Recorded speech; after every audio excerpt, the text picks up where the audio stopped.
3-liter turbo diesel power, 43-inch Mickey Thompson Baja Pros, custom hand-built trailing arm suspension. Let's take a look at Dixie's latest creation.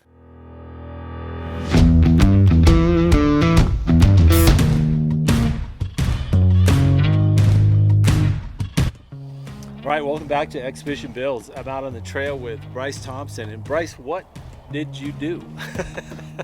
Well, we went a little big this year. You did. Well, you guys, this thing in person is just off the charts. So tell me about this build. So we wanted a Jeep that would grab some attention, but we also, like we have a place in Sand Hollow, a place in St. George. We like to rock crawl. This Jeep's got 43-inch tires, 20-inch wheels, so that we were getting back closer to like that 40 and 17.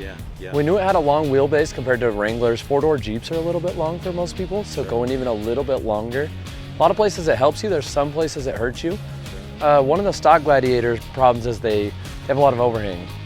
So you like to get them up a little bit so they don't drag everywhere. Sure. Some don't mind it dragging, some don't want it to touch. Yeah. In our case, we didn't want it to touch, so we sectioned the back, bobbed the bed. How much came off roughly? Roughly 10 inches. It was pretty much the seam of the stamp metal of the tail light to the actual curve of the fender flare where the body stamp met together, where it was just meant to be chopped. Right, that's a perfect spot. Jeep probably planned that. It was that good, you know? Yeah. To make it proportion, we went big tires, but like I said, we wanted, if you know me, we like to go fast. Yeah. We like to mix it up. We like to rock crawl. We like to do different things. You know about that rev limiter.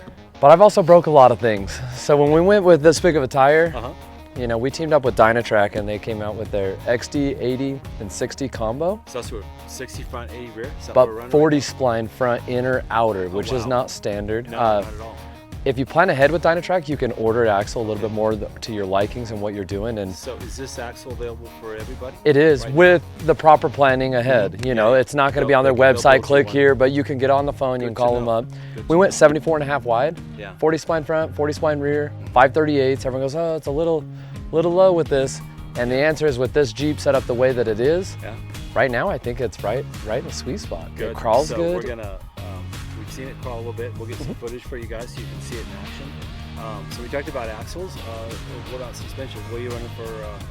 We got coilovers on this, of course. We got 12-inch coilovers front and rear. Okay. But on the front, it's a 3-link with a straight track bar, straight link, so all 70/75 aluminum. Okay. Beefy. Summit billet joints. Our own custom links with Dixie 4-wheel drive engraved into them, since it's our own mounts and all that stuff. Yeah. Everything is beefy. From our flat plate, we raised called a tummy tuck essentially. We raised all the belly up so that we could get what's called a flat skid plate underneath. Yeah. 70/75 half-inch thick plate, so we can just. So you're right on the frame rails. You can tell we set a little bit low, but that's so that we can take that hit and kind of, know that everything's good under there. Now, so with the trailing arms, you guys, we'll get you closest to that. Gas tank's got to move, obviously. Well, not so much because of the trailing arm. The trailing arm, I think you can make it work, but you'd have to keep things like a track bar, things like that. Yeah. We 4-linked the rear of this, which means we triangulated the rear uppers and we were able to do a trailing arm on it. Yeah. 12-inch travel shock pulls 18 inches of wheel travel with that 43-inch tall tire.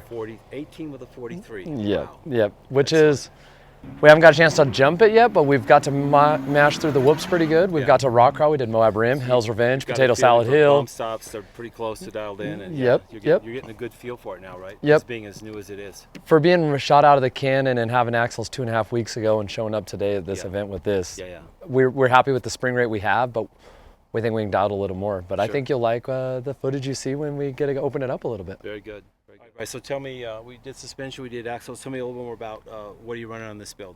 So a couple of the things that are kind of unique. Diesel, for example, they're new for Jeep. So steering assist, a lot of the aftermarket companies don't make a pump yet for it. Way out in front of things here. Yep, right? we teamed up with Apex. Yeah. They're a company that you turn up the factory pump with, a gauge to set it. We turned it up to turn these 43s.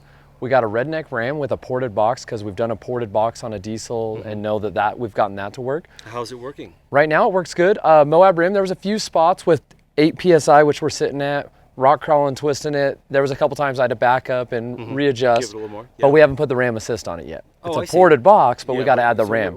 You're not there yet. Truth is, we don't even have a steering stabilizer on it, and we've been wheeling it all over Moab, ripping. I followed you on the highway. It looked like it was one-handed on the wheel, cruising good. Yep. That's very good. So it's very dialed in. Apex also makes a pretty cool deflator. It goes into the factory location of your tire. Nice. So anyone that has a normal tire, you can put in. They have a larger one or a smaller one, depending on your application. Is this brand new? It is. I haven't heard of this yet. So what's cool is you unthread the valve cap and it has a little lever. You just flip it and it just lets air pressure right out. And it runs right on there all the time. That 43 tire will be flat in no time. Nice. It's pretty quick. Now what's cool is. Can you set the? Nope. You can set a gauge on it and watch the gauge as you go while it's live. So that's cool. And then it's rapid. It's rapid, but it also inflates better than a standard valve core. The way they have it designed, it can actually get more airflow in. So it gets in and out, and it can work with other things. So that's what's cool about those. Nice. And they have a nice steering cooler that tucks up well at the front, so it fits Jeep, JL, JTs. Yeah. Worked with the Rock Slide Engineering front bumper we did. Good, we'll take a look. We wanted a stubby bumper. We pushed this axle forward with this big a tire so we weren't getting into the fender and everything with the sweep and this wide axles as we did. Yeah. So we went with the stubby Rock Slide Engineering front bumper. Is it's big, it's tall. So we wanted the Rock Slide Engineering steps. Nice touch. I ran these through the Rubicon on our other JT and drug everywhere. I haven't actually hit these ones yet, but that's the idea. Got them armored, and I can attest to that. We did the Rubicon together. And at the end of it, I showed you they all work like they should, Yeah, it's great stuff. On this, we did a Fender Chop. It's an Artec bracket, so you get the marker light. Yep, so that way, nice and clean. We're afraid to do anything else, knowing that tires get into it, but really a lot of people don't know there's coolers on the side of this engine. So the things that we build on this Jeep are things you can't buy off the shelf because it's not for everyone. It takes a lot of work. It takes a lot of, there's different things that you need to be aware of as far as what axles you go with and what and depends on what tire and wheel you're going to end up. And there's so many variables. And you guys are learning it first time through, right? It's not our first time, but this is a first over-the-top diesel build. I mean, that's what I mean. Front to back, it's totally different. If you get a good look underneath, you can tell we've done some pretty trick stuff if you know what you're looking for. We'll get a look. And it's got a Rock Jock rear sway bar, factory Rubicon front sway bar. We're going to be going to the Off-Road Evolution or Evo manufacturing front sway bar disconnect, so you can shut it off with the ARB air compressor. Nice, okay. We have the inside the cab. We found that's the best luck for heat, things like that. We run an S-Pod Bantam to power our lights, front and rear lockers, air compressor. And you've got the Gravity Pros up there and their new...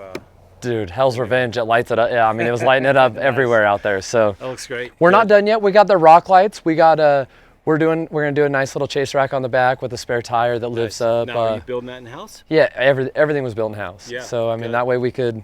Well, I say everything. Majority of it was done by us. That way it's ours, and we showed up. We had the Off-Road Expo, and we wanted just to be, hey, here's Dixie. At all levels. We'll service, we'll help you, but we can also build you. And so we wanted to leave this Jeep raw. One, we wanted, so fresh of a build and so different. We wanted to show the craftsmanship that went into it, how we clean up the frames when we cut the brackets off, how these new ones weld on. Right. It'll probably get it will get stripped back down and all coated up, and you'll see it come together pretty incredible. But wow, great. Thanks, Bryce. Thanks for having us along. Let's an incredible thing to witness and to see and to share with you guys. So let's go tear up the rest of Steelbender.